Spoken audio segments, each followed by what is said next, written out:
United is the way. Visit unitedway.org. Are people around me safe when I vape? Science does not support that belief. Exhaled vape emissions linger in the air, affecting indoor air quality and bystanders in the same space through secondhand exposure. Vaping emissions can also accumulate on clothes, hair, dust, and furniture, leading to exposure risks to bystanders of all ages. And vaping around a pregnant person can lead to serious health impacts on fetal and childhood development. Enough with the puff. Learn more at ul.org/vaping. Milwaukee Black Talk lives here on 101.7 FM and 1510 AM, W269DL Milwaukee, and WGKB Waukesha.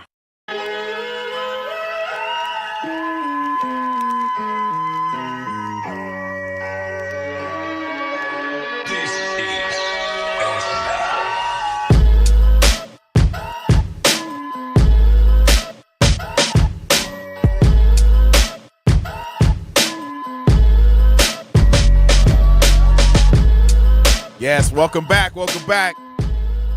Man, I think that was a fire show that Ray had. Larry Sanders.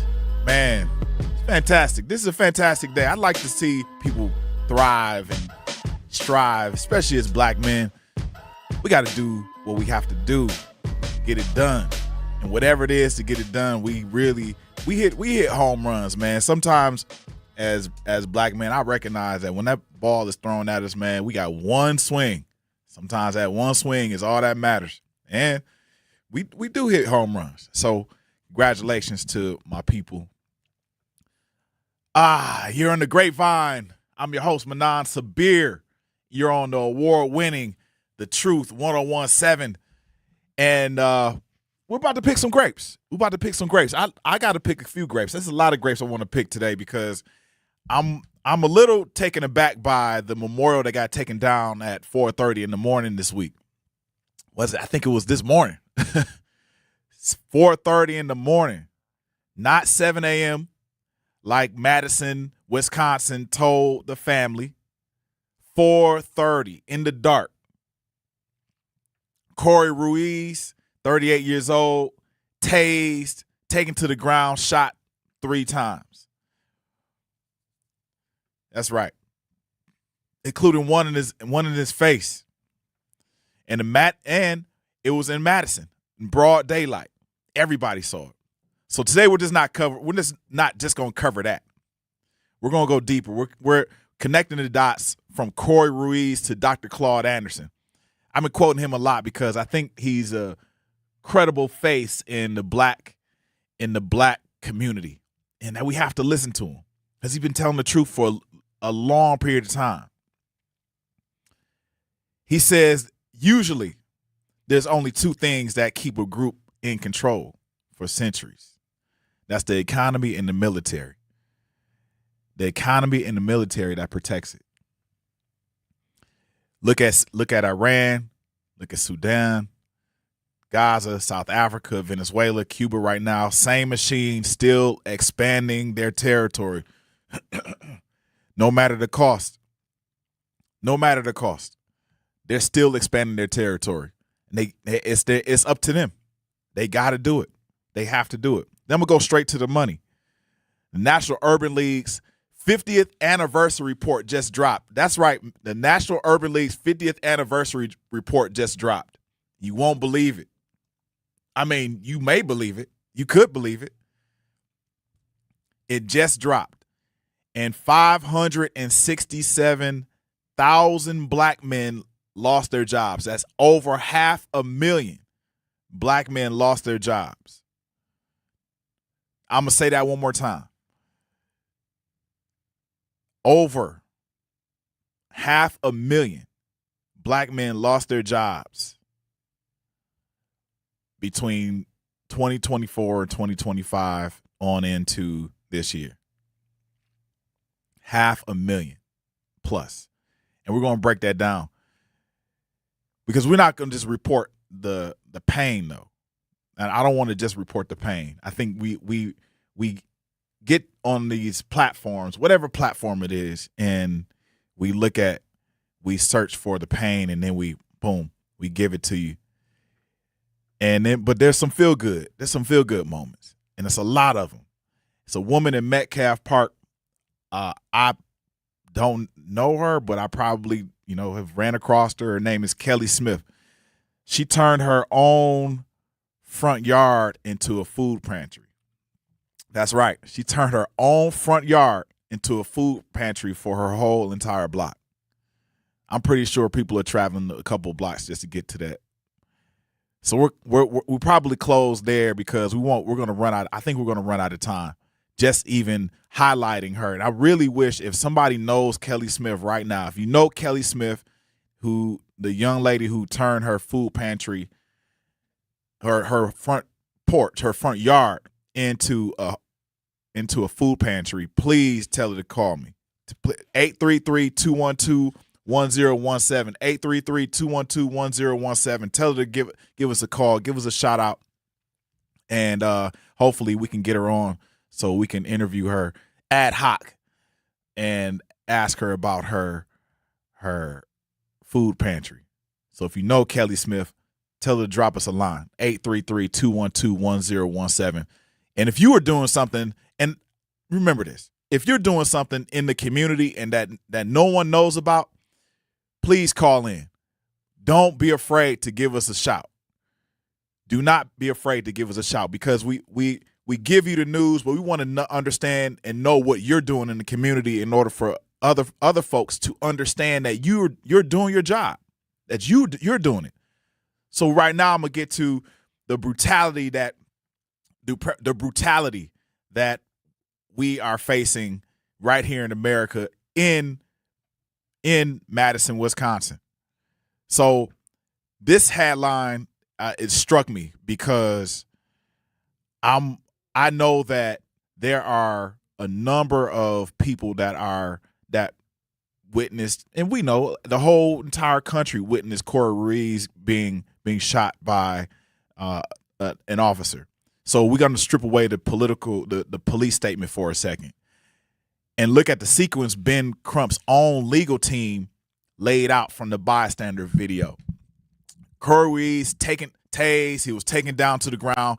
One officer's knees on his back. He was tased, knees on his back. He's laying down, and then a gun comes out. He's shot multiple times, close range, one to his own face. So that is not a struggle that ended in a tragic split-second decision. That's a man that had already stopped. He was already controlled, and he was a threat to no one. He was a threat to not one person. He was still absorbing, when he was down, still absorbing gunfire. That's the definition of brutality, Milwaukee. Force that keeps escalating way long after the danger has already been stopped, already been neutralized. Ben Crump called it an incident. He didn't call it an incident. He called it execution. So after you actually walk through that sequence step by step, it's hard to argue with that word. So this is not new to us here in Milwaukee. This is not new to us in Wisconsin at all. We already know what Dr. Claude Anderson had already said. And I want you guys to keep this in mind. There are two levels of control that a community must abide by in order for the governing power to win. And that is economic governance and a military governance. Remember that. So Milwaukee, none of this is new. This is not new to this country. This is not new to this state. And this is dang sure not new to any of these two cities, Madison or Milwaukee. So almost 60 years ago, an 18-year-old named Clifford McKissick was shot in the neck by a Milwaukee officer running for running for his own porch. So this is during the riots, Milwaukee riots. His mother shot at, marched into her own kitchen at gunpoint while he died behind her. So if we think that this is new, and for those of you who are younger than me, this is not new. This is all the same. It has been happening. It has happened, and it will continue to happen until we do something, until we learn that we have to control the economics of this country, until we learn how to control the military, right? That's us. Or we have our hand in it. Look at Diallo, Grant, Rice, Scott, Gardner, Taylor, Floyd, Nichols. And the number beneath all of this, in 2025 alone, police killed Black Americans at a 6.9 per 100,000 person rate versus a 2.9 for white Americans. The same brutality, different decade, different face, the same math. It's for real. So Milwaukee, let me ask you a question. When does restraining a suspect cross the line into brutality for you? Is it a tase? Is it a knee? The shot after he's down? I want to know, like, what is the where's crossing the line into brutality start for people out in our nation land, the Truth Nation land? Where does it start for you? Because for those of us who've been detained by the cops, that is one of the hardest jams you can get yourself out of, if you can get yourself out of it. So I want you to call in and let me know. Let me know where you would draw the line. Let me know where the line crosses also. 833-212-1017. This is a part of our mental health. This definitely is a part of our mental health.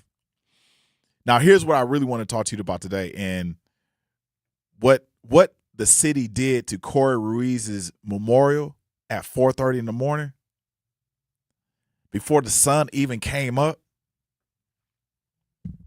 That's where we're spending a little bit of time, because for a city to say that they were going to give the family who's still grieving this execution, they're still grieving their family member. The city was going to give them time to take down the memorial at 7:30 and also send people to help, but then reverse the fortune and reverse the compassion also, and tamp down on them with whatever military forces they have and erase the memorial. Now that's foul.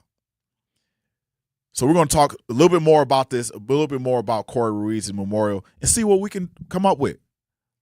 When we come back in 3 minutes on the award-winning The Truth 1017.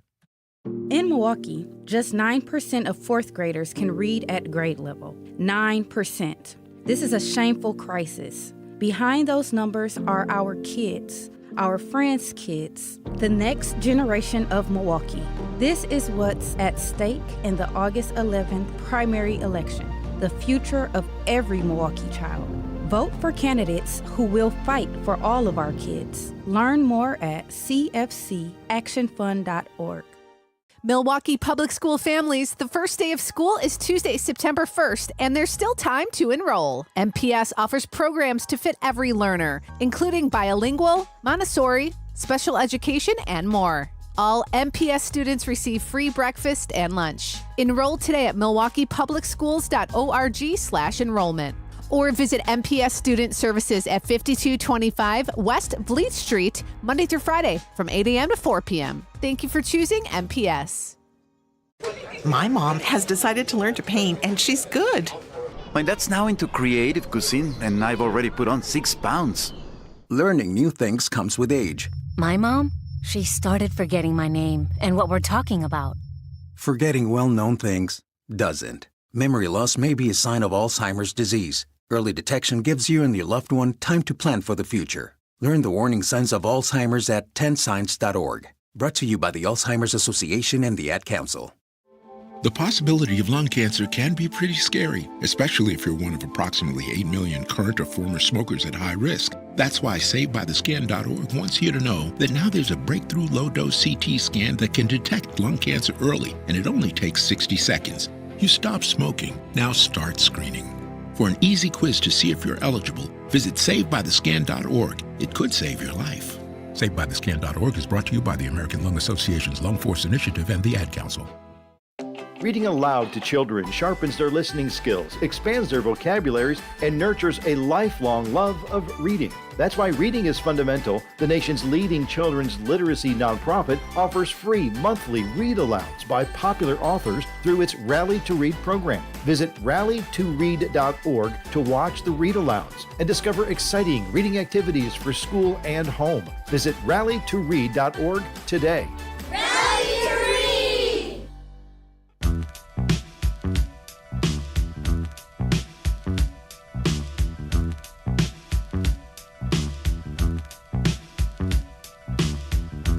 Yo, welcome back to the Grapevine. I'm your host, Manan Sabir, and yes, we're back.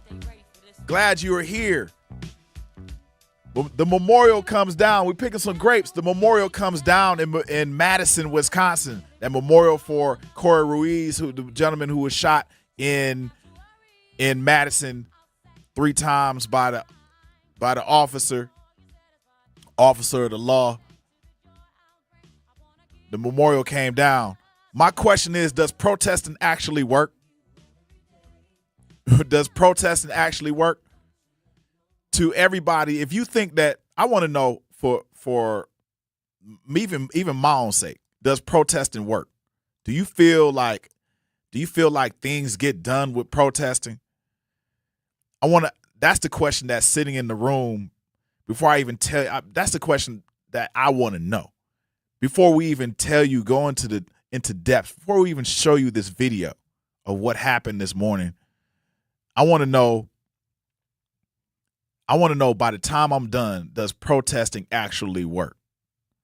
Whether or not it does something in communities. From what, and I'm gonna quote Dr. Claude Anderson again.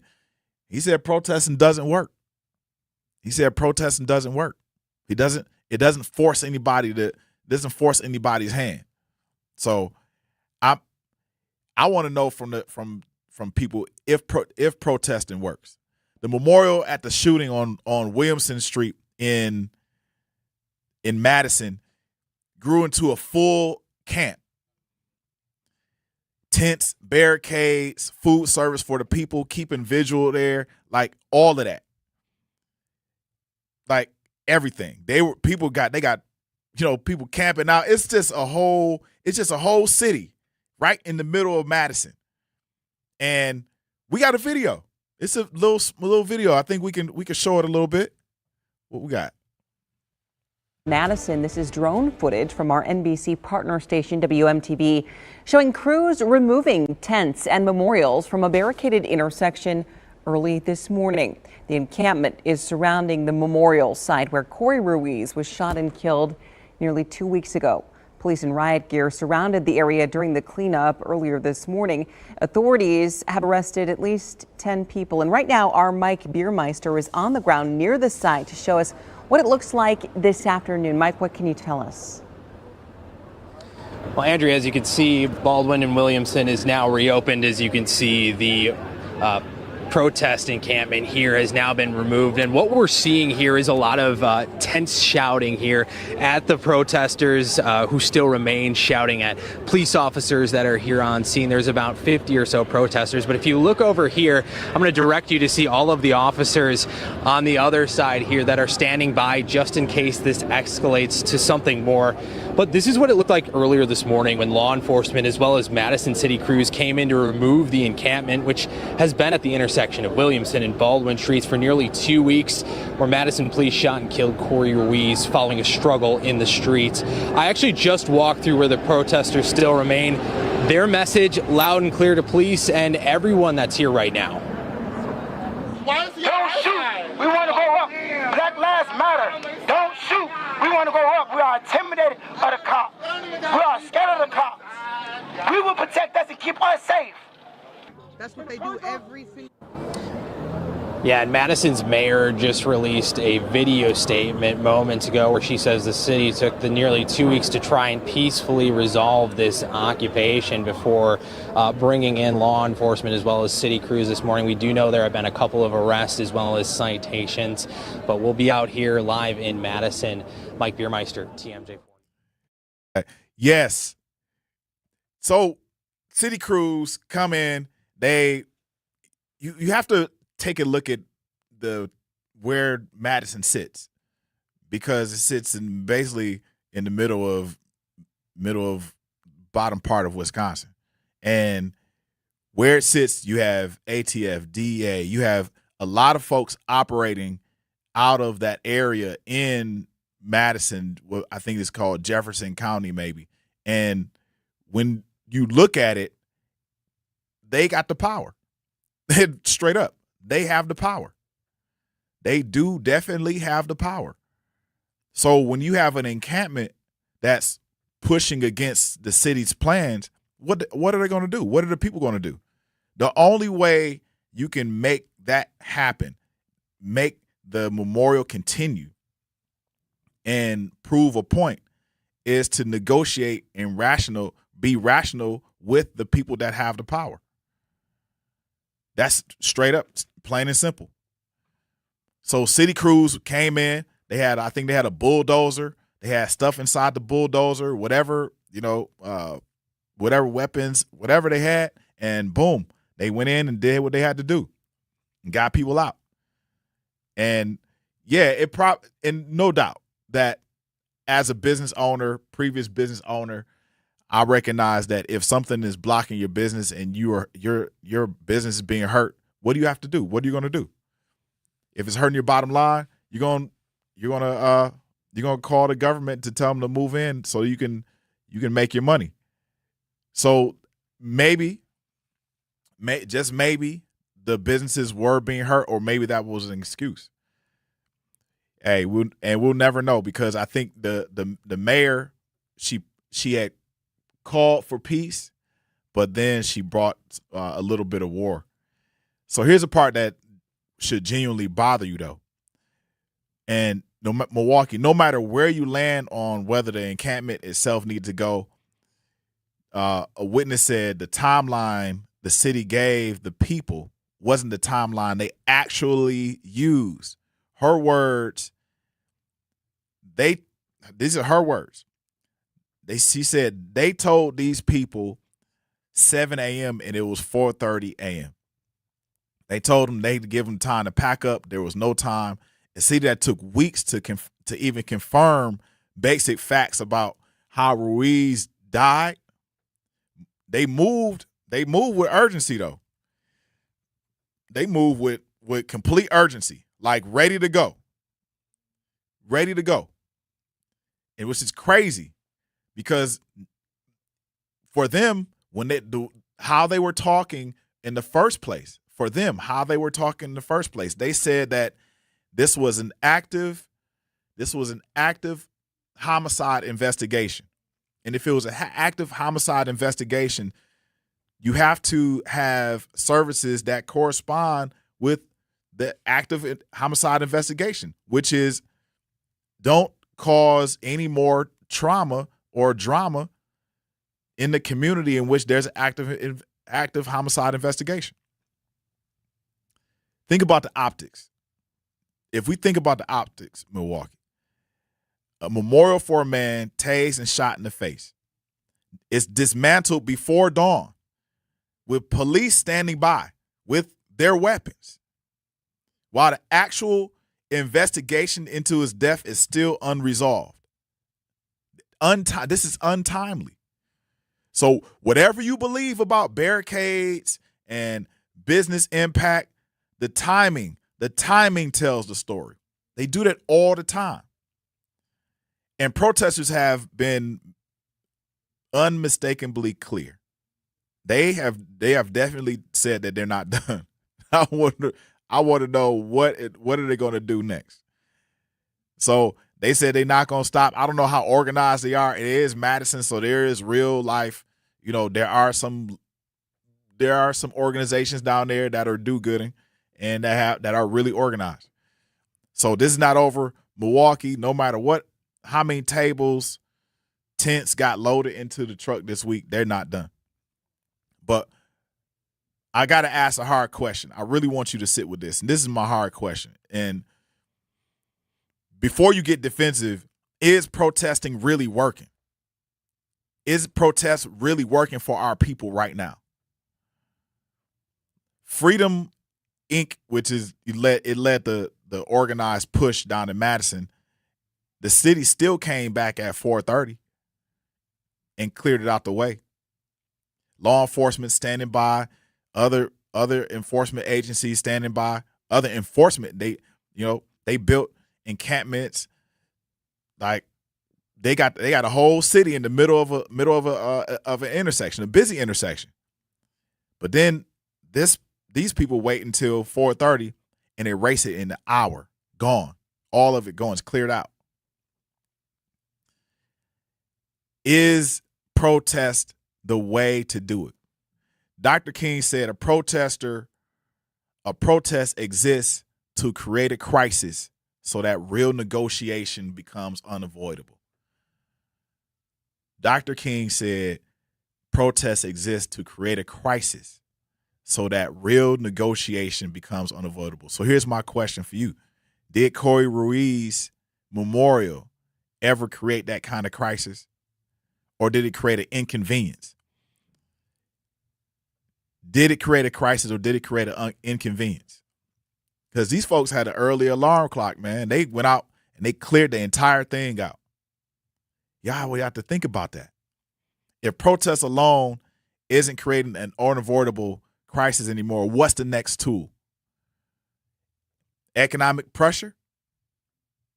Boycotts of businesses? Remember Dr. King they boycott. They did the whole waste to sanitation boycott. And that was a problem. That was a problem.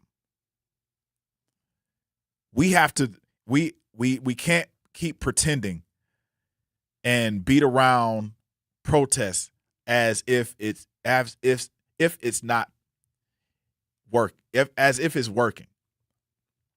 Is it really working? We'll see, y'all. I want you guys to answer the question. I'm gonna come to the chat in a minute because Kat, you're on fire in the chat, man.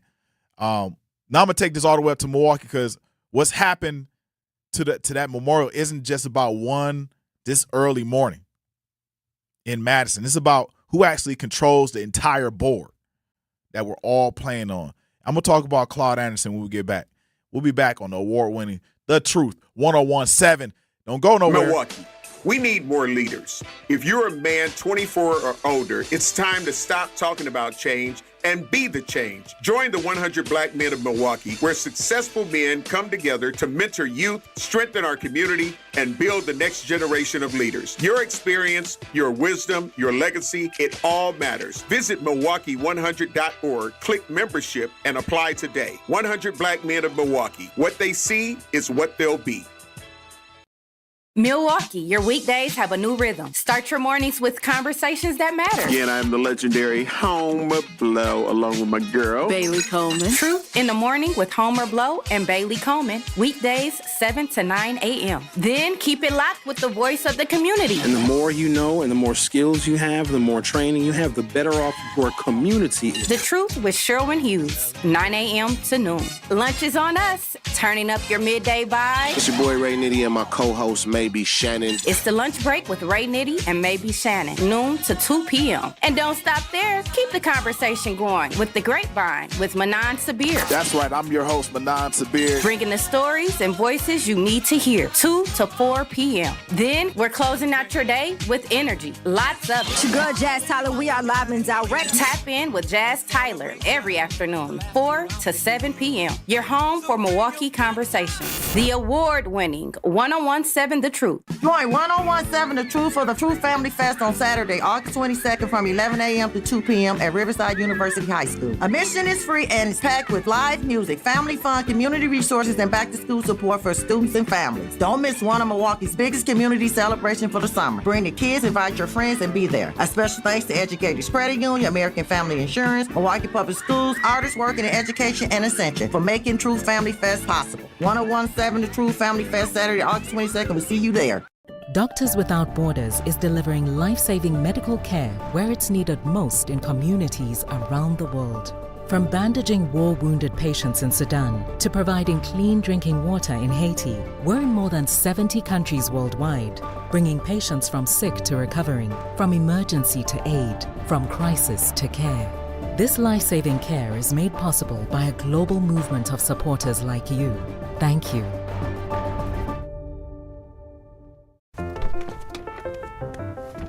Mommy, can I sit in the front seat just this one time? Please, please, please.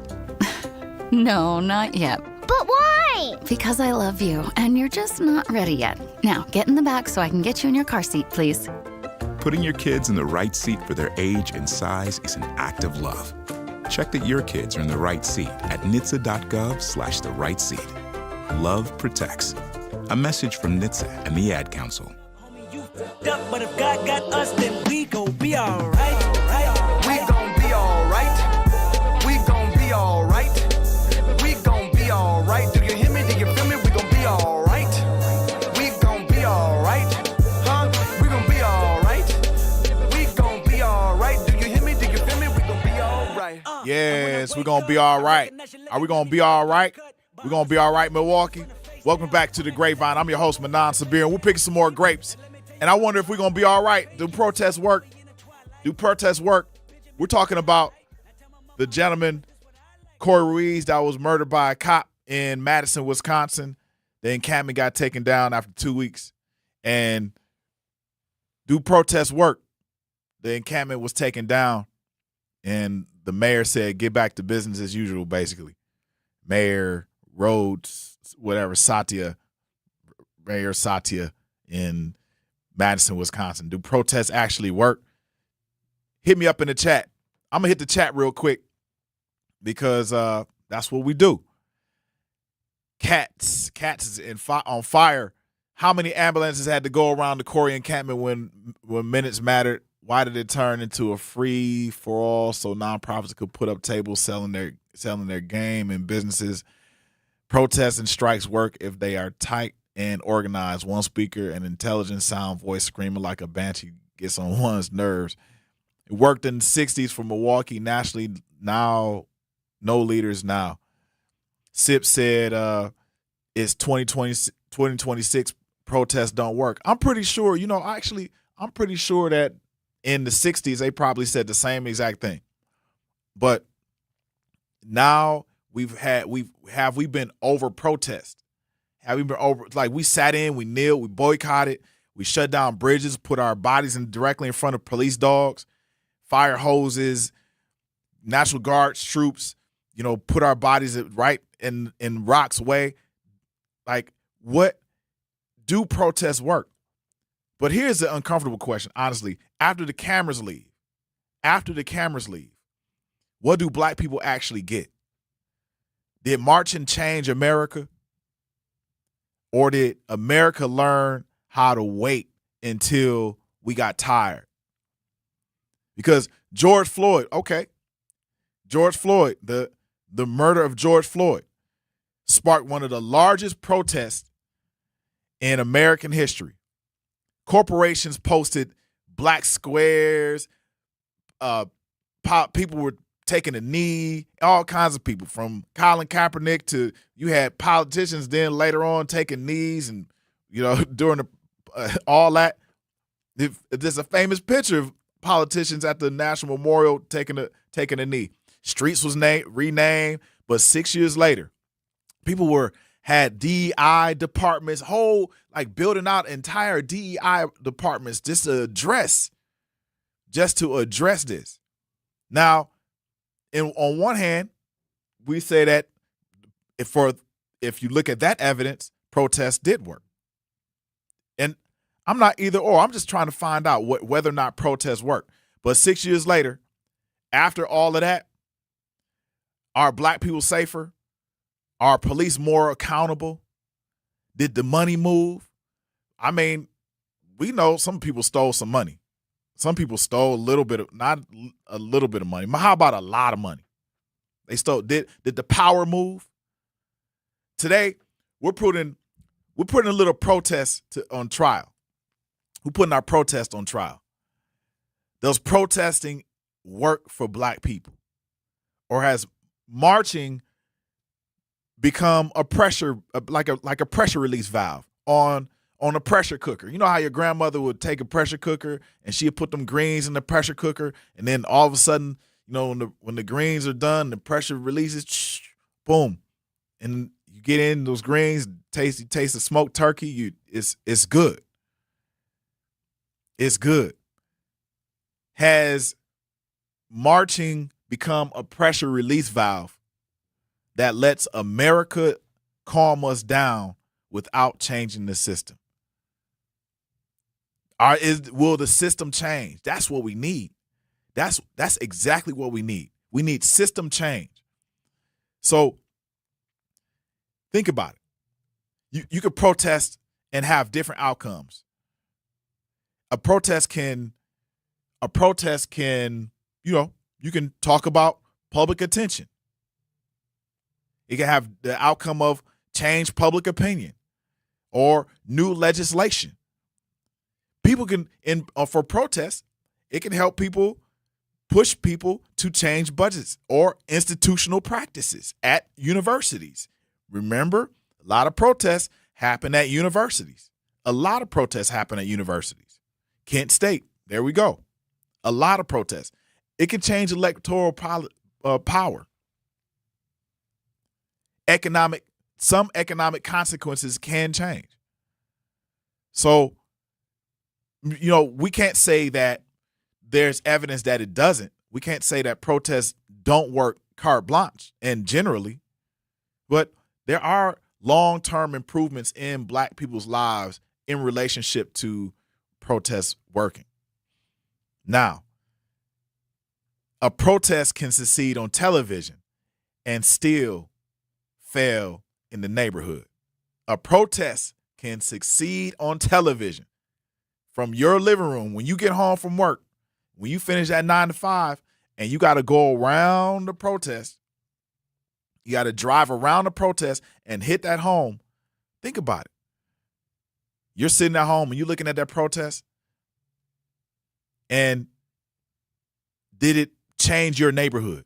That's what you're asking. You need to ask yourself that. If that protest actually changed your neighborhood. So here's my other question.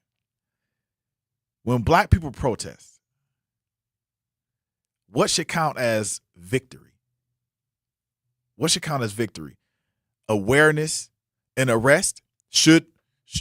Are we actually looking in terms of protests? Are we looking for an arrest? Who should be arrested? The person who killed the person who was shot or murdered? The offender? Should we count as victory? Should we count as victory a new law? Or measurable improvements. There we go. Measurable improvements. 5 years later, 6 years later, should we count that as improvements? Because look at we made full, like there were full budgets for DEI departments, for diversity, equity, and inclusion the departments. Full-fledged budgets. People were shifting budgets left and right.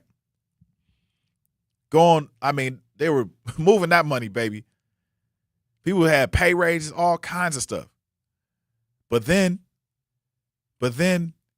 did it really change the culture of the company, of the companies?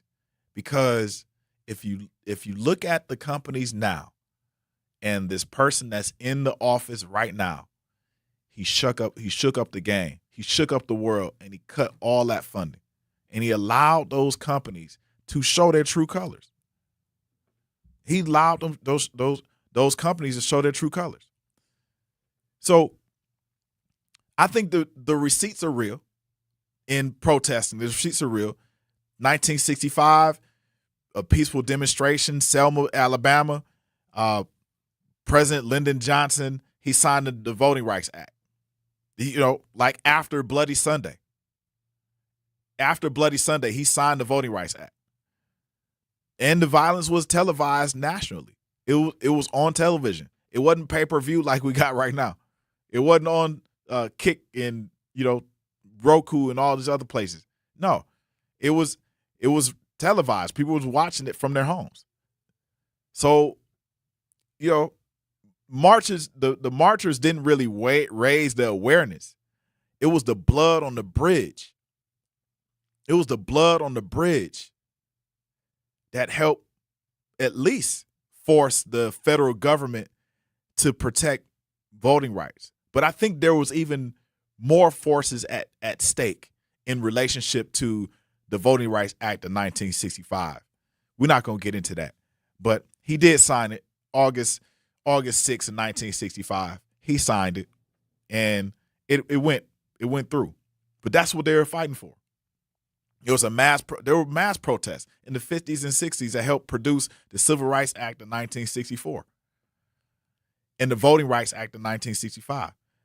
But you have to remember they did bus boycotts, sit-ins, there were voting registration campaigns, lawsuits. This was an organized strategy. This was an organized strategy. This was organized. And we think right now that protesting is, someone with a bullhorn, and you're kind of right. Screaming like a banshee gets on one's nerves. Not everybody is screaming like a banshee on the bullhorn. But if you are talking about something, then you have to have a strategy behind it. And that's the question there's a question I want to ask. Does protest work? Does protest work? The march actually was the microphone. The organization, economic pressure, and political strategy actually carried the message into the law then. But what are we doing? Is our message and our organization carrying and switching the law? There are many, many questions in all of this, but the one major question that we have to ask is, do protests work? When we come back, we're going to continue on. We're going to continue on and talk about whether or not protests work. And we got some more news to catch up with. We'll be back in 3 minutes on The Truth 101.7. Join us for the 16th Annual Bronzeville Week, the premier celebration of Milwaukee's rich African-American legacy of culture, arts, history, and entertainment. Bronzeville Week takes place Saturday, August 1st through Saturday, August 8th. Bronzeville Week starts with the Hayrunday 5K walk run, followed by the Bronzeville Cultural and Art Festival, and ends with the Bronzeville Art Walk.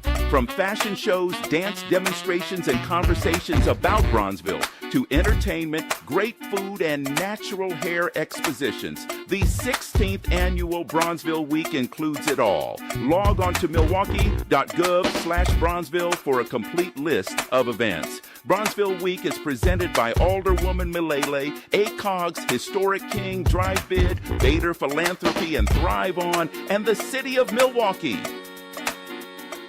In sitcoms, when someone has a problem, they just blurt it out and move on. Well, I lost my job and my parakeet is missing. How was your day? But the real world is different. Managing life's challenges can be overwhelming. So, what do? We get support. The Huntsman Mental Health Institute and the Ad Council have mental health resources available for you at loveyourmindtoday.org. That's loveyourmindtoday.org. See how much further you can go when you take care of your mental health. For 250 years, our armed forces have bravely served America. Wounded Warrior Project honors that legacy by supporting post-9/11 service members and veterans like Anthony, a Marine who was injured by a roadside bomb in Afghanistan. They carried me through my injuries, not just my physical, but my mental. And seeing other vets doing the same thing helped me tell myself, hey, you can do this. Join us in honoring warriors at woundedwarriorproject.org/America. In the United States, a vehicle is stolen every 31 seconds, about as long as this message.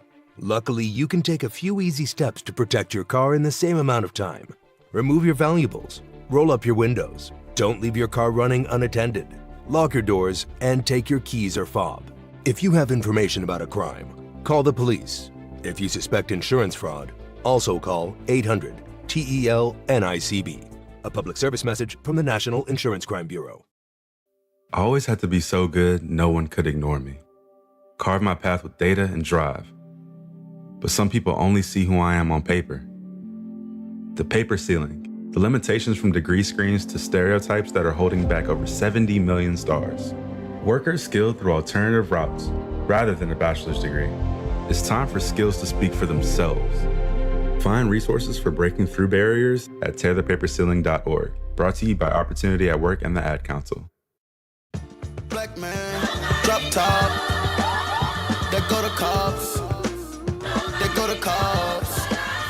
That go to cops. Is it because of my people? Is it because of my sneakers? Is it because of my jersey? Is it because of them perfect? Woo! Boom.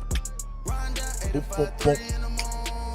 Yes, welcome back to the Grapevine. We're picking some more grapes, and we're talking about everything. I'm on my soapbox. This is Taco Tuesday. We're picking some grapes on the Grapevine, and you're on the award-winning The Truth 101.7.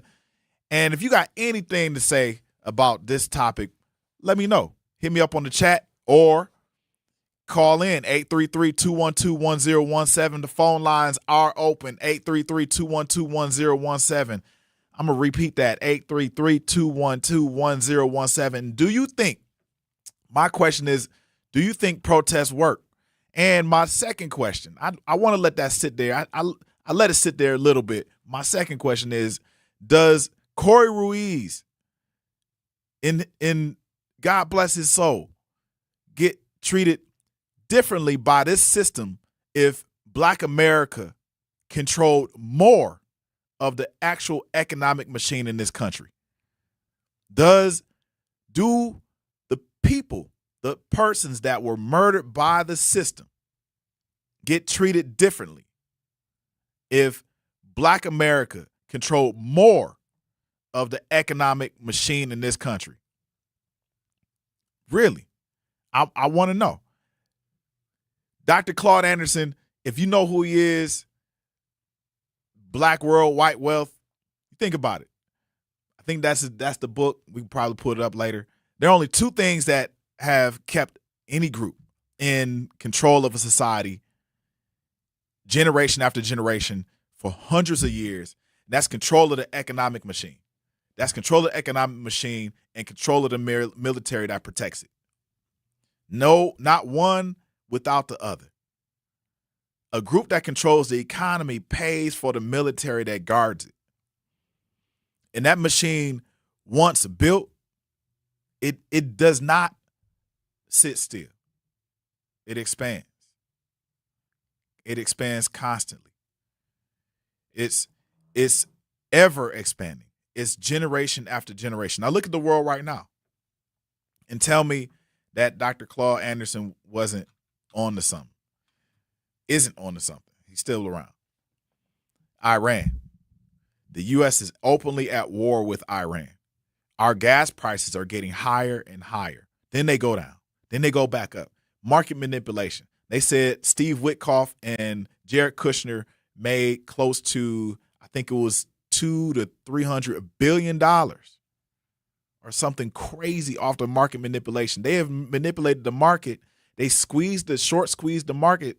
I think they said close to over 9 times. Over 9 times. That's a lot. Those two individuals themselves did it themselves. So U.S. openly striking a country over 100 times in a week, fighting over oil choke points and trying to move the entire whole global economy. Sudan, the world's largest displacement crisis. Genocide after genocide going on right now. That's from our own U.S. State Department. They've said this. Over 12 million people driven from their homes, and it's barely covered. Gaza, a humanitarian catastrophe. The world's watching in real time. Venezuela, Cuba, decades of sanctions and economic pressure. Economies completely zombied, squeezed. The regime after regime after regime have been targeted because an independent economy that doesn't have the answer to the machine is treated as a threat, not as a neighbor. That is control. And Milwaukee, I need you to hear it closely. I need you to hear this. Even South Africa right now, in 2026, is dealing with real documented what you call xenophobic violence. Black South Africans attacking Black African immigrants from Nigeria, Zimbabwe, Mozambique, burning their shops, killing people, driving them out by the thousands. You guys think this is unplanned? This is all planned. All planned to turn people against each other. Not only are we doing it here, but we're also doing it there. So, if we think about it, here's my direct link to Corey Ruiz. Claude Anderson has been warning us about this pattern for years, that when people don't control their own actual system, their own economic base, then scarcity turns people against each other. That's what happens when you have scarcity. Teen takeovers happen. Black on black violence happen. Hunger happens. Individualism happens. And the people underneath it keep fighting over the scraps instead of the source. They keep continuing to fight over the scraps instead of the source. Look at Corey Ruiz, man shot, tased in his own city. They clear his memorial out. But that's just not one bad officer. That's what an entire machine looks like. An entire machine that can control the economics and then the military, the functioning of the military. They can treat a single black life as an error, like an escape button on your computer screen, on your computer keyboard. Press escape, done, or delete. That's your button, or backspace. That's a button, or even just the space bar. Tap the space bar, or those ellipses when you have another thought in your text thread, in your text message, and then you place another thought. Just whatever is in that space, erased. That's what happens. A body on the ground, memorial in the dark, and a machine that never once stopped expanding. When we are able to control the economic machine, then we will be able to win. We will be able to win. So, really, here's the question. I'm going to pose it again. Milwaukee, do you think Corey Ruiz gets treated differently by this system? Or if we take Corey Ruiz's name out, not to disrespect him, but if you take Corey Ruiz out, you put you in. Does Manan Sabir or, Joe Williams or whoever you are, do you get treated by this? Do you get treated differently by this system? If this system is controlled, if the black people, black America, have more control of the economic machine in this country? I mean, I'm not talking hypothetically. I'm talking about really, structurally, from policies, all that. All of it's insulated. Do we get treated differently by this system if black America actually controlled more of the economic machine in this country? I need y'all to let me know what you think. Let me know. Does this resonate with you? Like, do we get treated differently? 833-212-1017. And that let me see on the chat real quick. I'm gonna see what they say. Let's see. Cass said, no leaders now, just talking heads who have that God complex, want to brand themselves. Shaky says the protest starts strong, but what's the end game? Protest, then what? Yeah, protest, then what? Where are we going with the protest? Kat said 2.7 billion surplus in Madison while MPS school 0. Oh, okay. Kat, you on fire, man. Organized civil disobedience, those are effective. Cass says ACLU gouged Milwaukee for millions, 2018, 2025, not a dime went to the black man. Black man profiled, stop, frisk, no charges. ACLU made millions off their backs. Thanks, David Crowley. Oh, I mean, I need some more research on that. I don't know what some of that time I was gone. So yeah, let me know what else you find. I want to understand what you're bringing up. But we want to understand the truth. I want to understand the truth behind that. And if you could bring it up, let me know. Milwaukee, we'll be back to pick some more grapes. We're on the truth. I'm talking to Truth Nation. Y'all call in, hit me up on the chat. Let me know what you think about some of these topics. We got a question to be answered, but we have more questions to be answered on the second half of the Grapevine while we're picking some more grapes. You're on the Truth, the award-winning The Truth.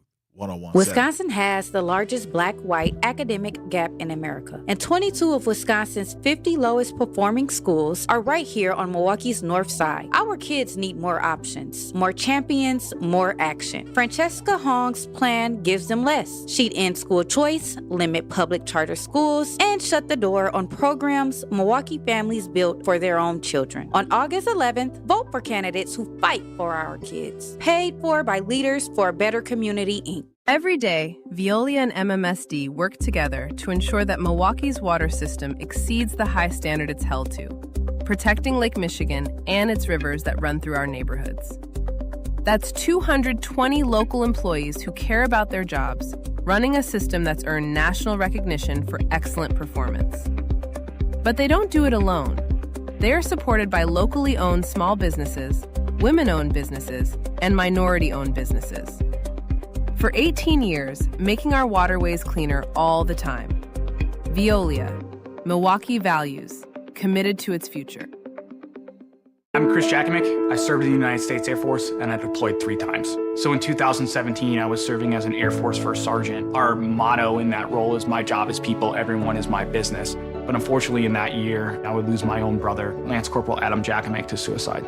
The majority of veteran suicides are from guns. I store my weapons securely, not only for myself, but for my family. Store all your guns securely. Help stop suicide. My service never stops. Brought to you by End Family Fire and the Ad Council. And here's Heather with the weather. Well, it's beautiful out there, sunny and 75, almost a little chilly in the shade. Now, let's get a read on the inside of your car.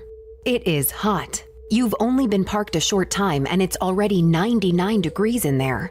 Let's not leave children in the back seat while running errands. It only takes a few minutes for their body temperatures to rise, and that could be fatal. Cars get hot, fast, and can be deadly. Never leave a child in a car. A message from NHTSA and the Ad Council.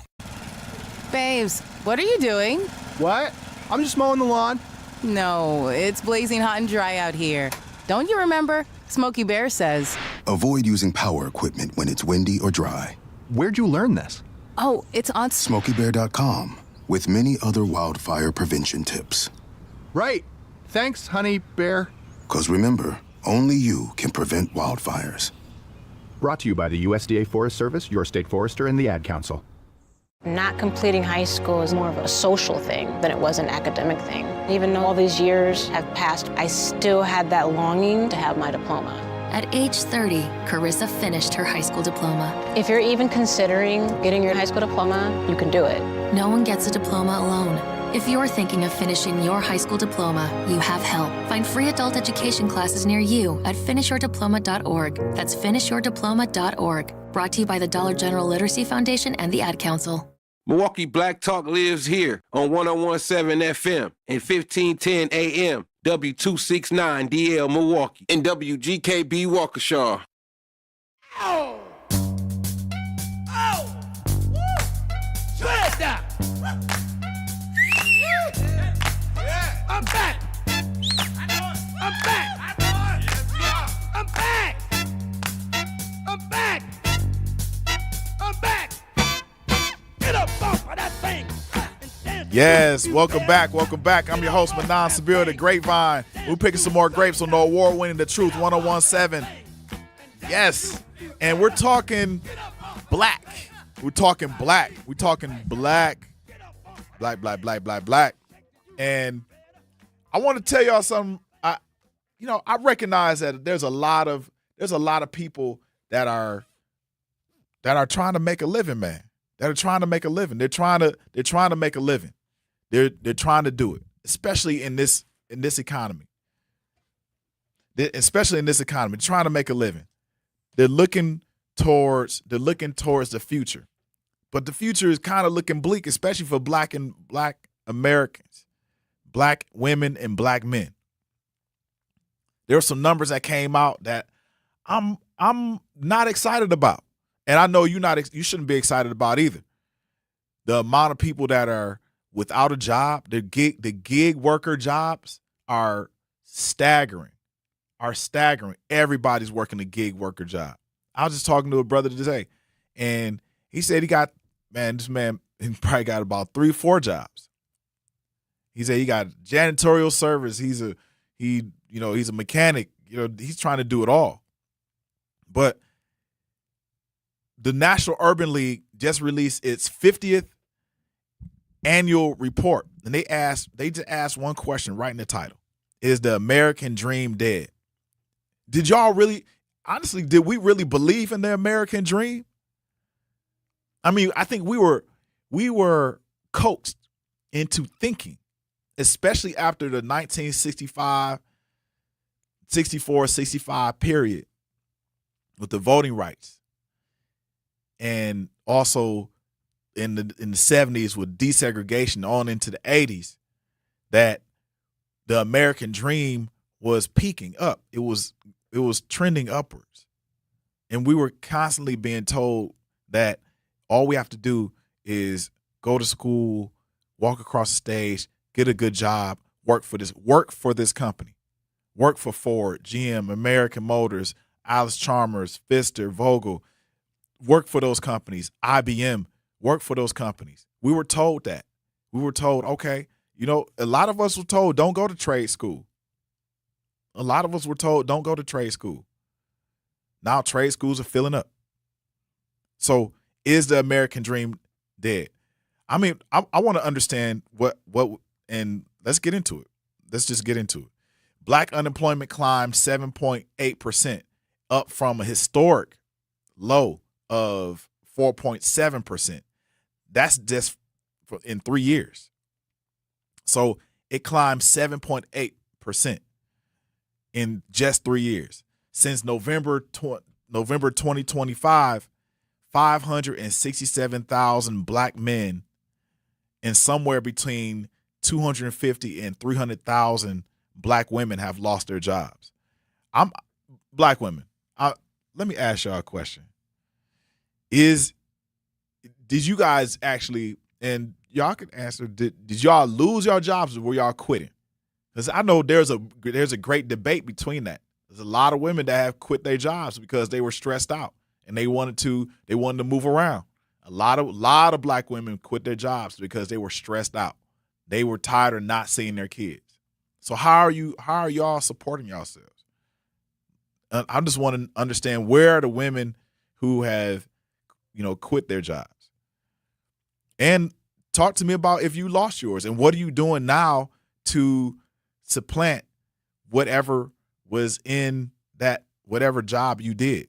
What are you doing now? Black men, you could, answer the same question. What are y'all doing now to do something different outside of the job that you had?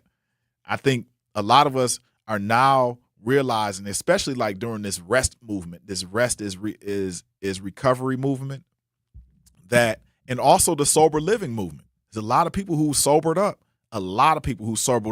and looked at their life and were like, man, I'm tired of working, going to the bar and coming home to my family, and that's just my only life.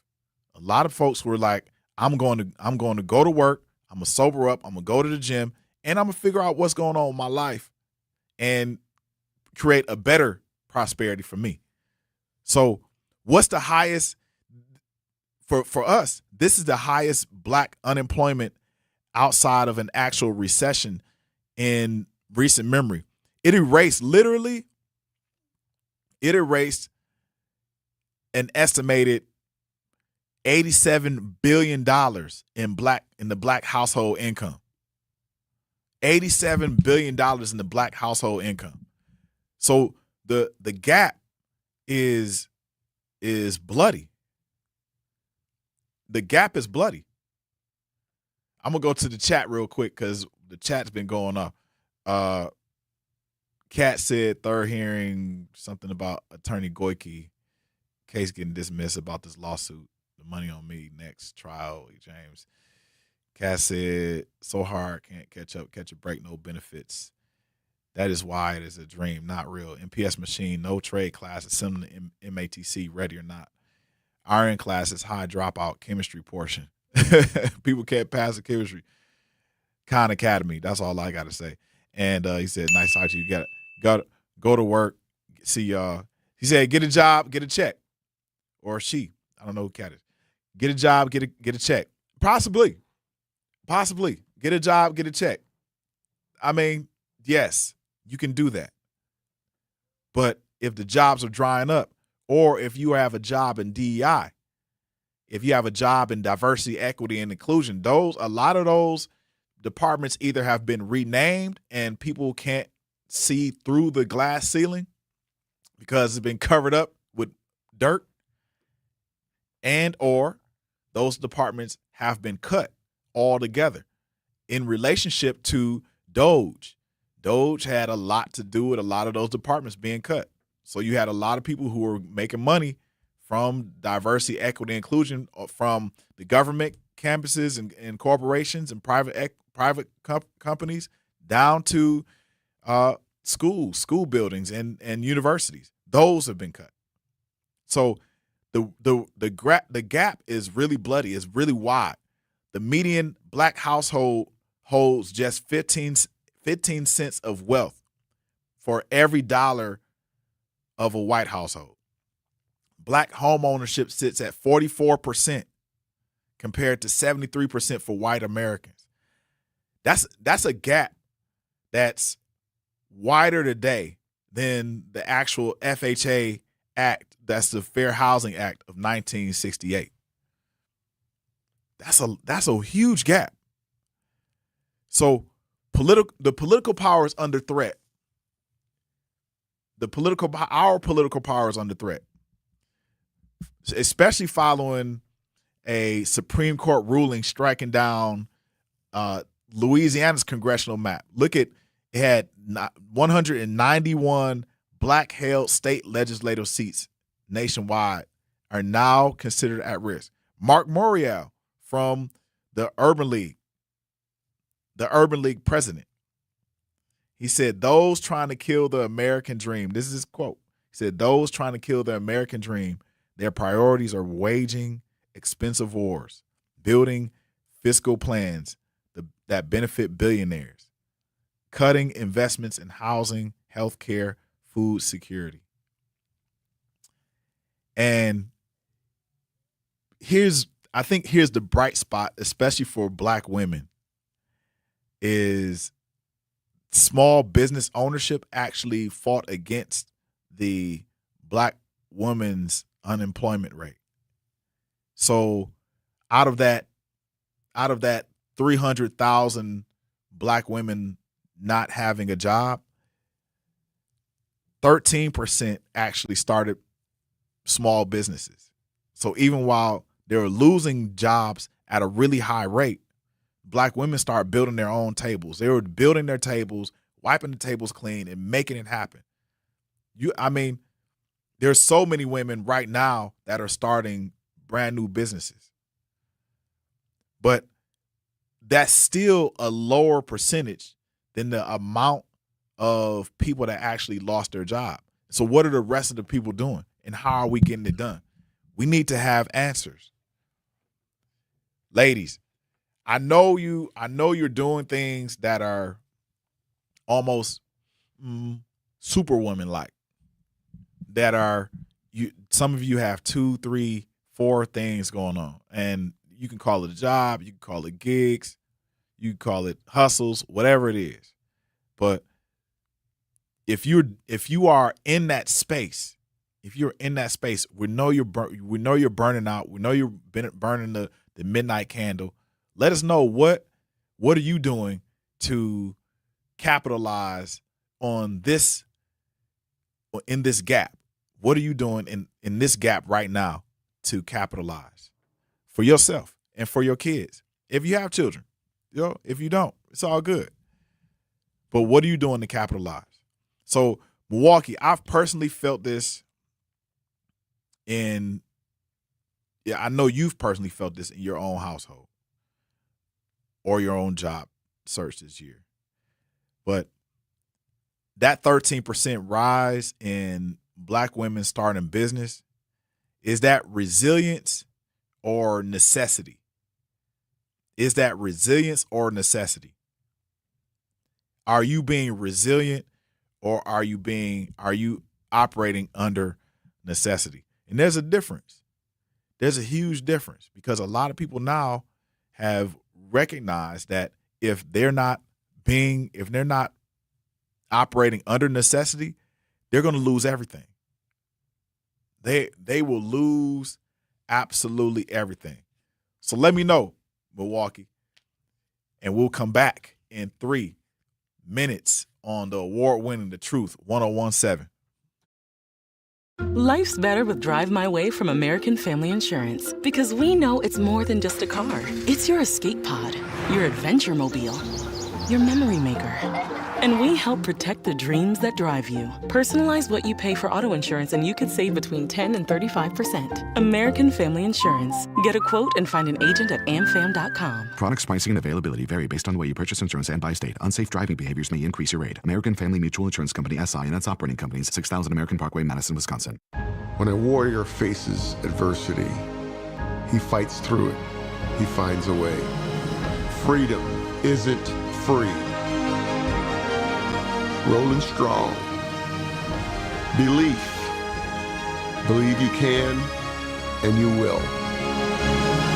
Wheelchairs for Warriors provides mobility solutions to veterans and first responders injured in the line of duty. Join the mission and visit wheelchairsforwarriors.org. Here's the deal. We gotta set ourselves up. See, retirement is the long game. We gotta make moves and make them early. Set up goals. Don't worry about a setback. Just save up and stack up to reach them. Let's put ourselves in the right position. Pre-game to greater things. Start building your retirement plan at thisispretirement.org. Brought to you by AARP and the Ad Council. For 75 years, the Muscular Dystrophy Association's voices have thundered through the halls of Congress. For 75 years, we've willed the impossible into existence. For 75 years, the MDA community has pushed the science, shifted the narrative, and established the field of neuromuscular medicine. And until that day, when this is all a thing of the past, you couldn't stop us if you tried. Join us and celebrate 75 years of breakthroughs at MDA75.org. Talking about guns with others might not always feel comfortable, but it could save a life. Here's a way to start a conversation. Your family is going over to your neighbor's home for dinner for the first time. How would you ask if there are any unlocked guns in the home? Hey, we're so excited for tonight. Before we come over, though, may I ask if there are any unlocked guns in your home? Our guns are stored securely, locked in a safe that the kids can't access. Awesome. Learn how to have the conversation at agreetoagree.org. Brought to you by the Ad Council. Wherever there's a need in our communities, there's a United Way. Improving lives so everyone can thrive. Where more people can gain access to health care and nutritious food for their tables. Where more community members can benefit from financial education and get connected to local resources for housing support. And where children are given more chances to reach their full potential. Community is where we find our strength and where we share our hope. United is the way. Visit unitedway.org. Within my heart, can't you see my love shine through the dark? Can you feel the beat within my heart? Can't you see my love shine through the dark? Can't you see that you must be a part of that beat in yes. my heart? Welcome back to the Grapevine. You're on The Truth 101.7. American Family Insurance is a proud sponsor of The Truth. For almost 100 years, they've been committed to helping families protect what matters most. Your home, your vehicle, and the dreams you're building every single day. And if you're part of the Truth audience, you already know you work hard for yours. That's why having the right protection in place matters. American Family helps you stay ready for whatever life brings, so you can focus on moving forward. Insure carefully, dream fearlessly with American Family Insurance. Get a quote or find an agent at amfam.com. Yes. Man, that's a fire. Ooh, that's really good. That's really good. I like that. I like that album. Hey, y'all. Welcome back. Welcome back. We're picking some more grapes. We're picking some more grapes today, and I'm excited because I'm excited. There's a few things I'm really excited about, and a friend of mine went on Facebook Lives, a while ago, and she was sad. She was sad because she wanted to.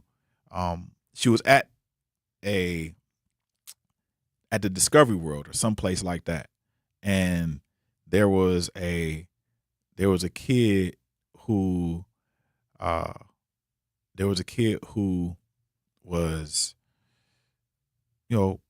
running around or whatever, and she has a son who is autistic, and the son, when he's 3, but he looks like he's 6, and whenever he runs, especially for kids that age, they just run. They don't know where they're going. But he's also nonverbal, and he decided to run away from his mom.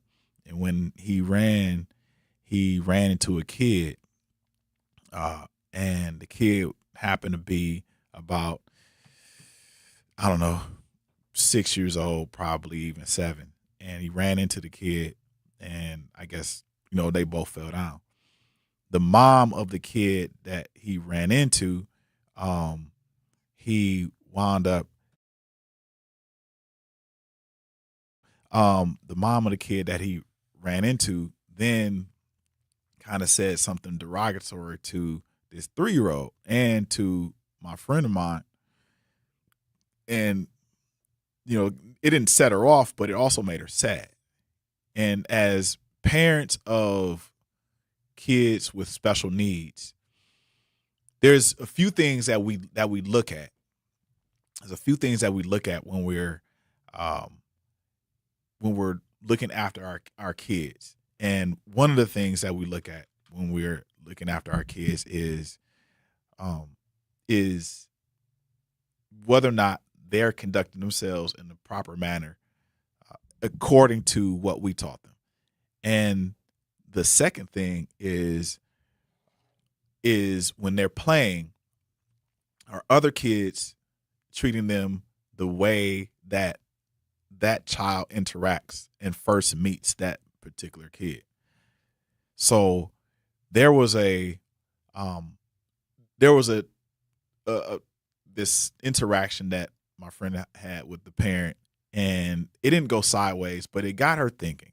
It got her thinking about what can we do, especially for kids that have autism and or other special needs, to help them galvanize around a community that is their own, a community in a specific space that is their own. I mean, we have a number of buildings and businesses, but then are we, with some of those businesses, they're inclusive, but some of those buildings are also, and businesses also allow other kids that don't have special needs in. But she's asking the community, can we build a place that will allow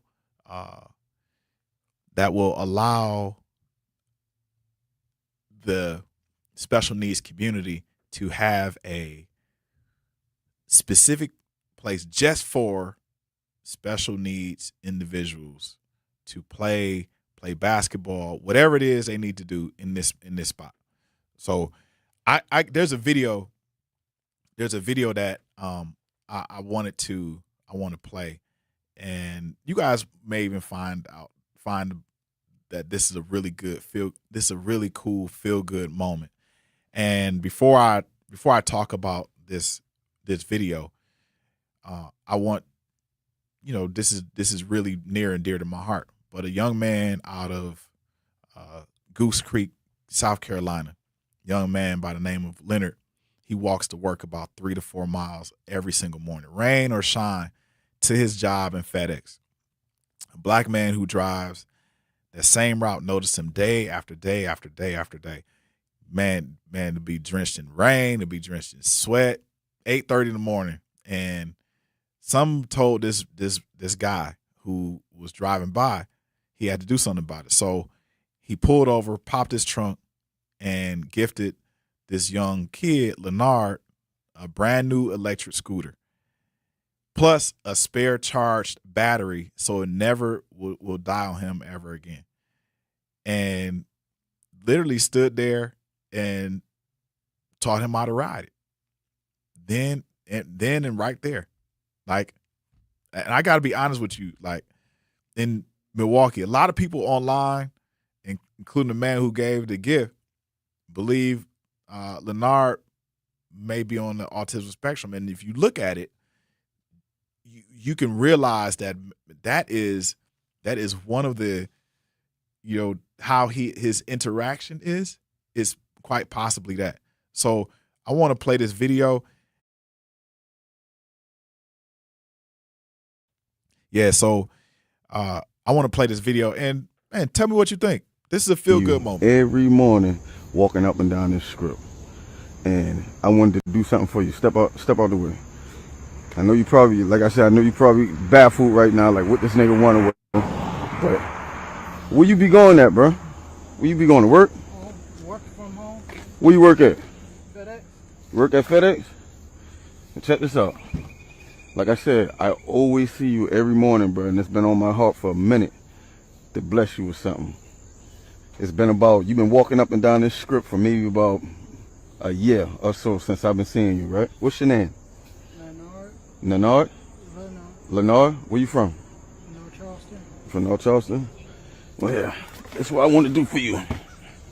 I want to give you this, man. I want to give you this. What? It's brand new. It's ready to go. And that's yours, bro. Hold up. I got a battery for you. I got a battery for you.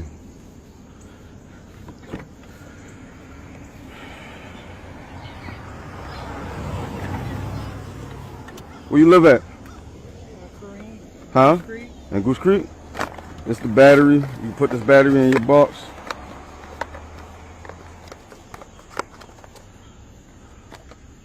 Put the battery in your box. It's already charged up, ready to go. I charged it for you. It go about 20 miles per hour.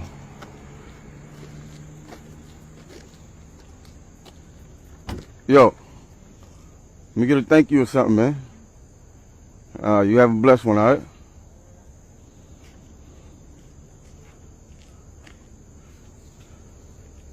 Well, damn. Bruh.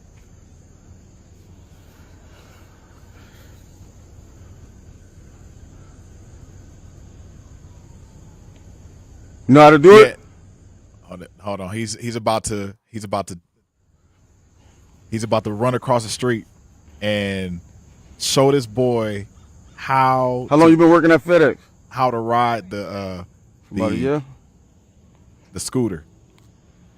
What you do over there? Switch. Put that inside your bag. Yeah. So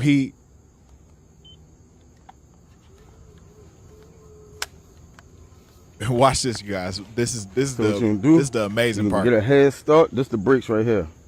This the brakes. You know what I'm saying? You're gonna get a head start, and once you push it a little bit, you push down on that, and it's gonna take off.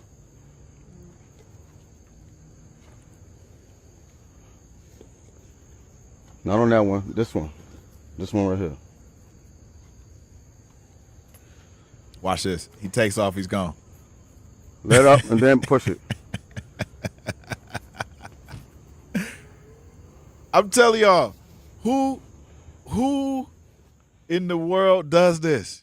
This is absolutely amazing. I mean, if you look at it, this is the antithesis to all of the stuff that goes on. This is the antithesis to what people perceive, the crowd, the audience, what people perceive as a person who isn't good. This man gave this boy, seen him riding, seen him walking to work every day, and bought him a real life electric scooter. Those scooters aren't inexpensive. They are, for some people, if you are working, that's a grip. Bought him a scooter with a rechargeable battery and let him have it. That right there is an act not only of God, of compassion, of empathy. That is quite simply one of the best and greatest ways to give your heart to someone else. So when you see acts like this, it wipes out all the other things that people have done in this world, like stuff like that. You can ride high on that. That's a feel-good story. I got another one before we get out of here too. We'll be back on the Truth Radio. Educators Credit Union is more than a place to manage your money. They're where your financial possibilities take shape. They're more than transactions. They're conversations about your financial goals. More than numbers, they're community advocates who support free, local events that are accessible to all. They foster community because we are stronger together. Educators Credit Union is people helping people. Become a member at ECU.com. Insured by NCUA. Membership eligibility required. At Versity on King, we believe taking care of our community starts right here, together. Every day, neighbors step up to donate blood, helping save lives in Milwaukee and beyond. But Versity on King is more than a donor center. It's a place for health education, community connection, and support, especially for families facing conditions like sickle cell disease. When you donate blood, you're not just giving, you're showing up for your community. Visit versity.org/VersityOnKing to learn more or schedule your donation today. Versity on King, rooted in community, powered by hope. Are people around me safe when I vape? Science does not support that belief. Exhaled vape emissions linger in the air, affecting indoor air quality and bystanders in the same space through secondhand exposure. Vaping emissions can also accumulate on clothes, hair, dust, and furniture, leading to exposure risks to bystanders of all ages. And vaping around a pregnant person can lead to serious health impacts on fetal and childhood development. Enough with the puff. Learn more at ul.org/vaping. My mom has decided to learn to paint, and she's good. My dad's now into creative cuisine, and I've already put on 6 pounds. Learning new things comes with age. My mom, she started forgetting my name and what we're talking about. Forgetting well-known things doesn't. Memory loss may be a sign of Alzheimer's disease. Early detection gives you and your loved one time to plan for the future. Learn the warning signs of Alzheimer's at 10signs.org. Brought to you by the Alzheimer's Association and the Ad Council. The possibility of lung cancer can be pretty scary, especially if you're one of approximately 8 million current or former smokers at high risk. That's why SaveByTheScan.org wants you to know that now there's a breakthrough low-dose CT scan that can detect lung cancer early, and it only takes 60 seconds. You stop smoking, now start screening. For an easy quiz to see if you're eligible, visit SaveByTheScan.org. It could save your life. SaveByTheScan.org is brought to you by the American Lung Association's Lung Force Initiative and the Ad Council. This is the Bloomberg Black Business Beat, sponsored by FidelityWealthManagement.com. The moment has finally come for Brianna Scurry. The iconic goalkeeper was a hero for the U.S. women's national soccer team back in the 1999 FIFA Women's World Cup final. Her penalty kick save helped to vault her team to victory. But as an openly gay black woman, Scurry feels like the media and society at large wasn't quite ready to celebrate her achievements when they were happening. But as times changed, things got better for Scurry, and she started to gain the same sort of fame and notoriety that her peers got. Now in society, it's not taboo to be out, and it's not taboo to be a player of color either. And also the fact that I did what I did and I became, essentially an iconic person over time. Now media is appreciating me more. I have a lot more sponsorships and partnerships. Scurry recently partnered with financial services company Gainbridge as a brand ambassador. I'm Bloomberg's Justin Milliner on the Black Business Beat. With the Lord, I see footprints. My mama always told me use my good sense. Common always looking for the good sense. Since we all got good in our essence. In the hood sense, we all good anyway. That's why you always hear another dollar, another day. I see the day as a new beginning. Movement of the people, movement of the women. Welcome back to the Grapevine. You're picking some more greats of me for Xavier on the award-winning Truth Radio 101.7. All right, we won't talk about it. 101 Truth. Mark your calendars, y'all, for the True Family Fest on Saturday, August 22nd from 11 to 2 p.m. at Riverside University High School. It's free and fun for the entire family. Featuring great music, community resources, family activities, and back-to-school support to help students get ready for a successful year. If you're interested in volunteering for the True Family Fest, visit the Truth's website at 1017thetruth.com to complete the volunteer form, or by emailing sierra.brown@milwaukeeblackmedia.com. That's CIERRA.brown@milwaukeeblackmedia.com. Bring the entire family and experience one of Milwaukee's favorite community celebrations, True Family Fest, Saturday, August 22nd from 11 a.m. to 2 p.m. Special thanks to Educators Credit Union, American Family Insurance, Milwaukee Public Schools, artists working in education, City of Milwaukee, Department of Community Wellness and Safety, and Extension. Y'all come on out. August 22nd, we're going to be there.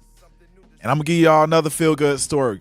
I got to do it. We've been talking about triumphs and trials and all that good stuff, but we need some good feel-good stories too. We're going to talk about Kelly Smith. And, I think she's doing what we need to do. We had a big segment earlier last month about food apartheid, how our neighborhoods are being divested by companies who are taking their businesses out of our neighborhood, taking grocery stores out of our neighborhood. We're losing neighborhoods, especially on the north side of Milwaukee. And somebody took matters into their own hands. A sister by the name of Kelly Smith, right here in Milwaukee in the Metcalf Park area, she took her own front yard and she just started feeding neighbors. So Kelly Smith, she lives on somewhere on North 37th in the Metcalf Park area. And to anybody driving by, what she's built looks like a simple yard sale. Folding tables against the fence. One's got food, the other got books, personal hygiene kits, clothes, and all of it for free. So when the cars slow down, she doesn't wait for them to ask. She just shouts it's free. That's so smart. That is so smart. While nonprofits on the north side were working through official channels, partnering with the city to build network, community, fridges, Kelly was building her own thing. She was building her own thing. She was not just she wasn't just listening. She wasn't just ruminating on the idea. She did it.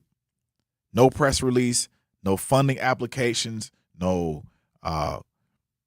just 2 tables and a fence and some food and whatever. So what started as just an idea turned into a free food pantry. And I think before all this, she probably was just picking up groceries for family members. That's what it said. She was, for whoever got sick, just a generous person, just somebody who wanted to do the Lord's work. That is what she wanted to do, and that is what she did. Not, a lot of times we get into like this analysis paralysis. Oh, this, the people are going to catch us, the government's going to get us, and all this other good stuff.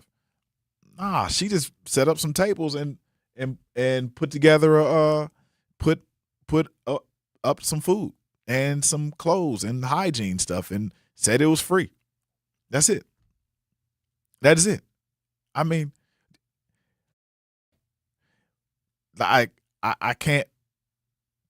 This can't get any easier. I feel good. We got a clip of this story, and I want y'all to watch this. This is fantastic. Probably one of the best ideas in the world right now. We don't have a grocery store anymore. The seniors next door would walk to pick and save. And once that left, the husband don't drive anymore. So it's like you only have family can come and do so much. People come up and they say, "What are you selling? What are you selling?" I said, "I don't sell anything." So I'm trying to work on me a community pantry sign. Hi, ladies. It's free. I would love to be able to have dry ice with coolers. I got a few gas donations, so that helps. So people come and they're like, "Well, you don't want anything?" And I'm like, "It's free." And they said, "Well, no donation at all?" I said, "Well, if you insist, I could put it in my armrest and put it for gas money." So that's what I've been doing lately with the small little donations like that. Today, these donations came from the Islamic Dial-Up Center. So I go there 5 days a week. We got some nice ribs and some lunch meat. Got lots of carrots and mixed vegetables and string beans and all that good stuff. Some people are kind of self-conscious about having to come to a pantry. So I leave the non-perishable items out at night so people can feel comfortable to come and get things, you know.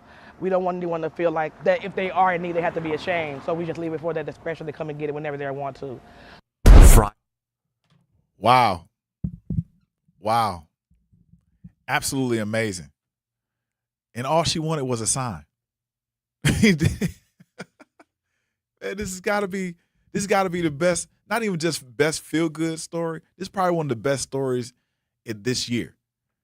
For someone who comes from a place where in her neighborhood that it's Milwaukee County, look at Milwaukee County having the second highest food insecurity rate in the entire state of Wisconsin.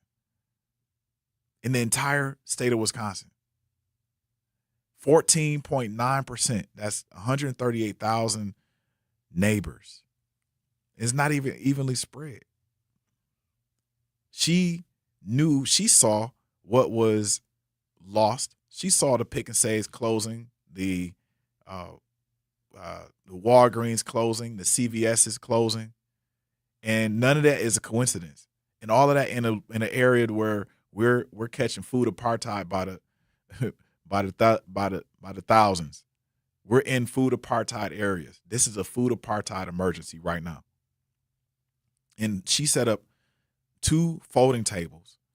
And when she set those folding tables up and put her products on the tables, all she wanted was a sign. So I need somebody to tune in.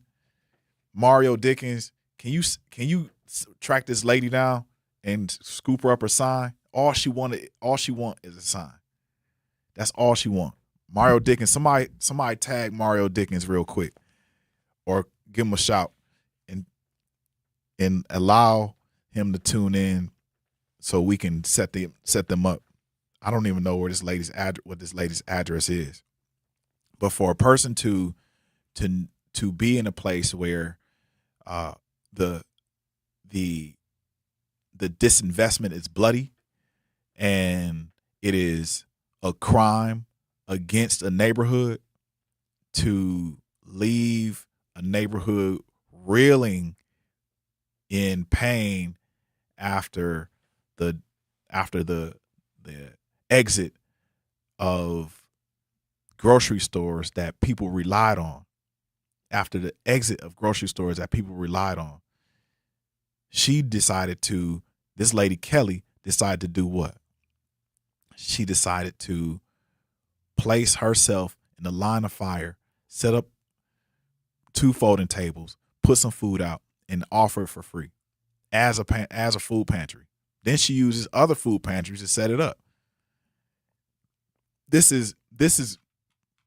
We can make, I always say, Black people, not only are we canaries in the coal mine, but we can make something out of nothing.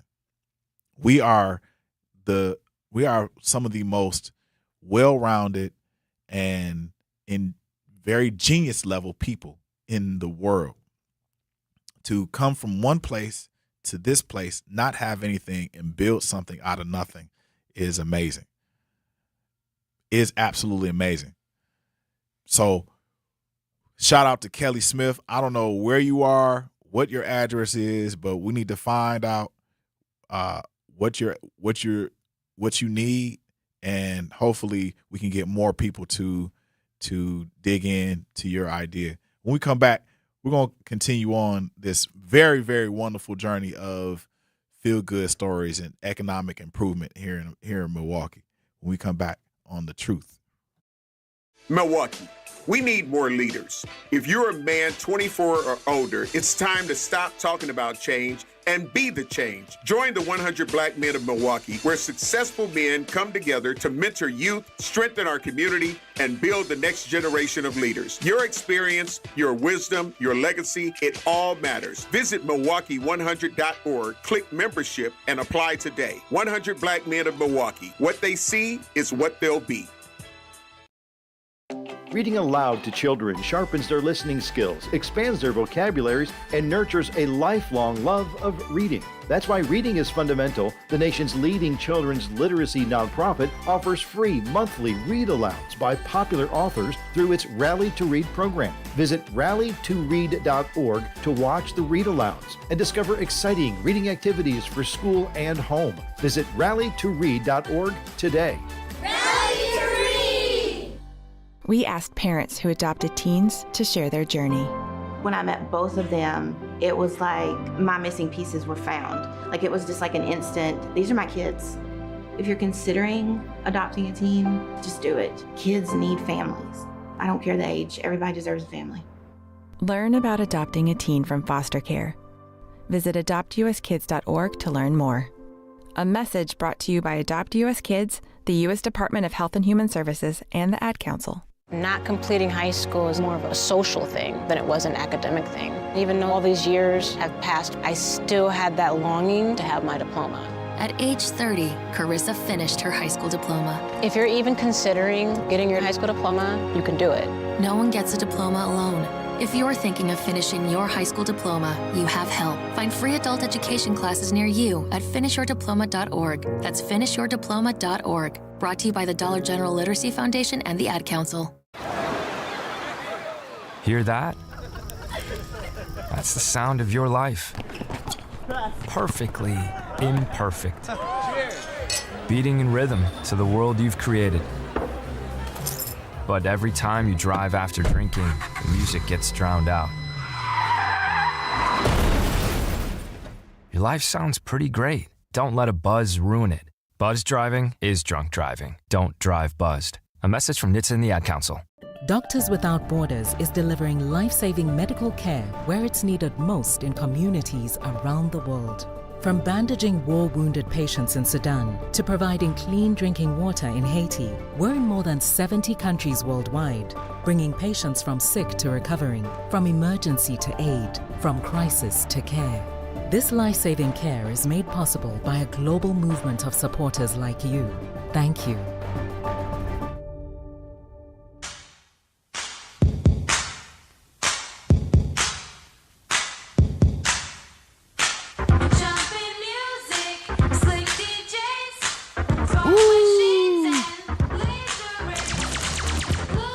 Wow. Man, I remember this song. This had to have been 83, 84. Am I wrong? I was 6. Yes, Capitol Court was going down, baby. We need to pull up an old photo of Capitol Court. Probably had like Turbo breakdancing out there like this. Man, listen. Remember Turbo back in the day? Y'all ain't gonna remember. You don't remember Turbo. You do not remember Turbo. Yeah. I mean, you could break. That's Meech in the booth trying to break. Zach like, nah, what is he doing? What is breakdancing? He doing the boogaloo. Oh my gosh, this is crazy. We going off down here, man. Man, he doing the electric slide boogaloo up in the air, jumping. Oh, don't go through the wall now. Hang on. He gonna do the spider wall like this and start making brooms float in the air. Hey, welcome back. This is the Grapevine. I'm your host, Manan Sabir. We're picking some more grapes. I'm talking feel good right now. Talking feel good. So before we get out of here, we need to talk about something. We do definitely need to talk about something. And I'm Milwaukee. Listen, I'm talking to you right now, not the audience, not Milwaukee as an audience. And let's put the phone down and all that good stuff. Because what I'm about to tell you might explain half of what you've been calling just stress your whole life. We're going to talk about stress. We need to talk about this. You ever notice how your elders say you got to eat right or it'll get to your nerves? Grandma wasn't playing. I know my grandma wasn't playing. Science just caught all the way up to her.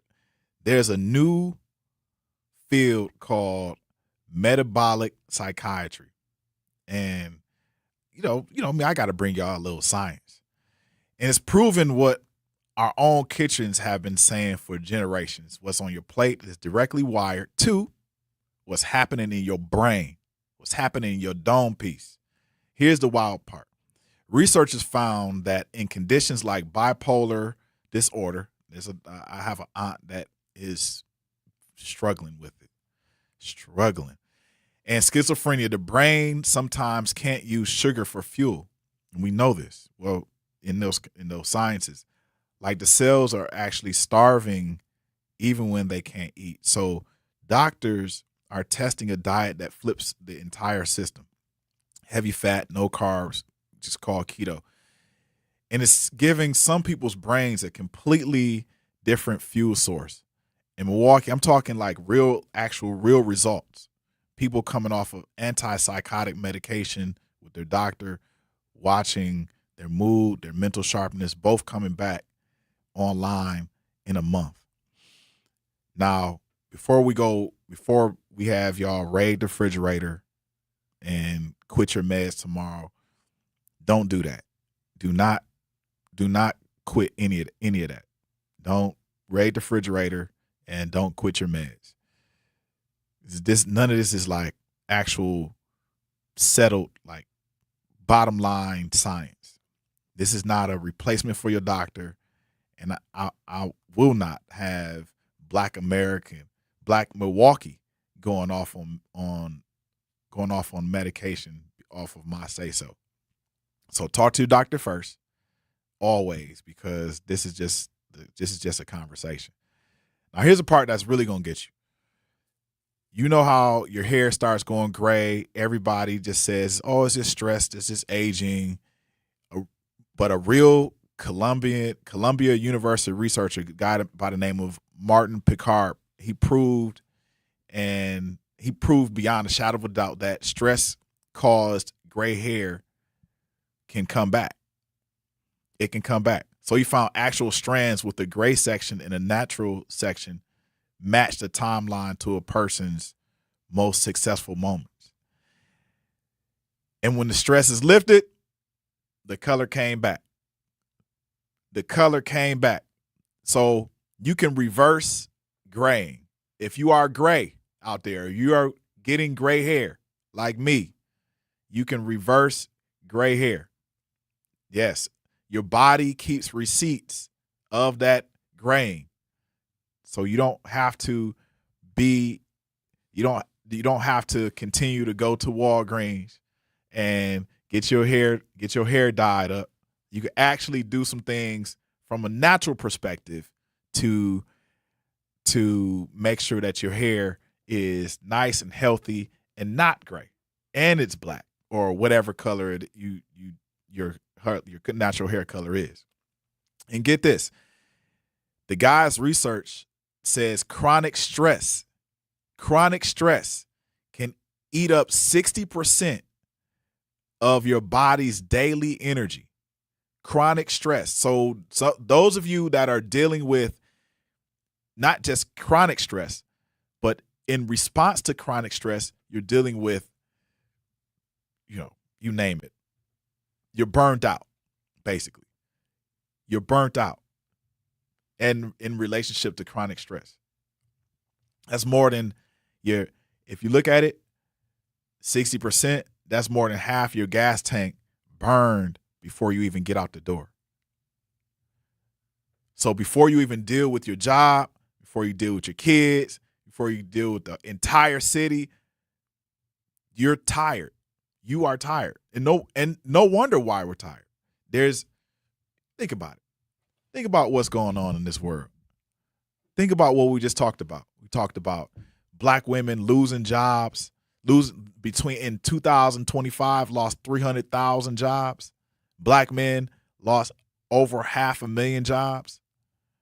That can cause chronic stress. A lot of stress. Maybe even some gray hair. So our bodies are running on fumes. And whenever my body is running on fumes, I think for me, I'm always looking at different ways to give my body energy.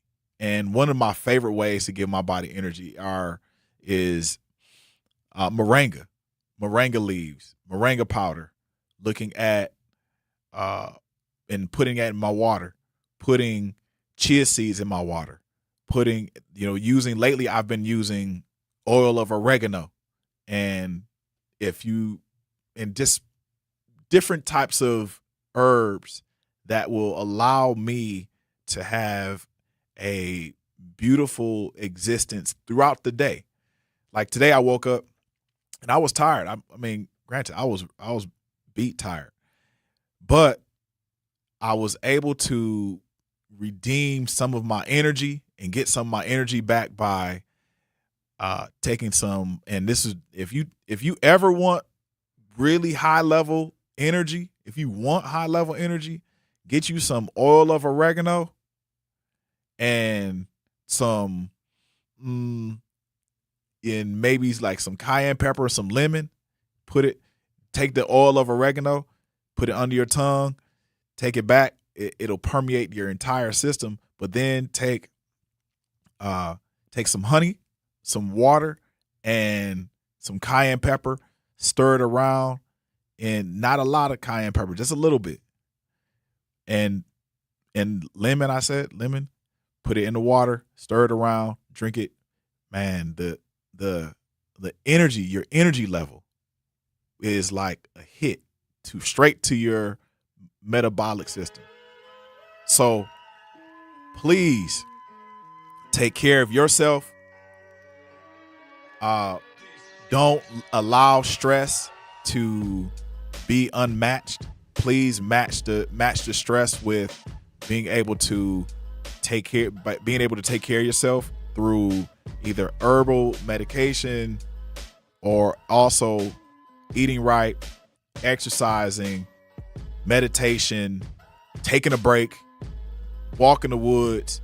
Whatever you have to do, please allow yourself those possibilities, those tools.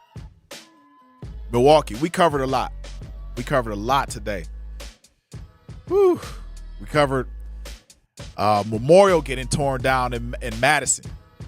Before sunrise, we traced that straight back to a machine that's controlled both by money and force, protecting it for hundreds of years, expanding all across the world. We looked at economies, we looked at militaries.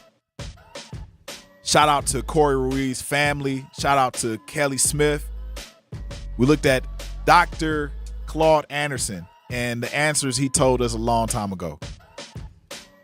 But no matter how this world is looking, there's always good. And we found that in the case of that gentleman who gave young Leonard, a electric scooter on his way to work. So go do something good. Go put down something you've been carrying for too long. Let the stress go. And that's the show. Guess who's coming up next? Jazz. Tap in with Jazz is coming up next on the award-winning The Truth Radio. And I'll see y'all tomorrow.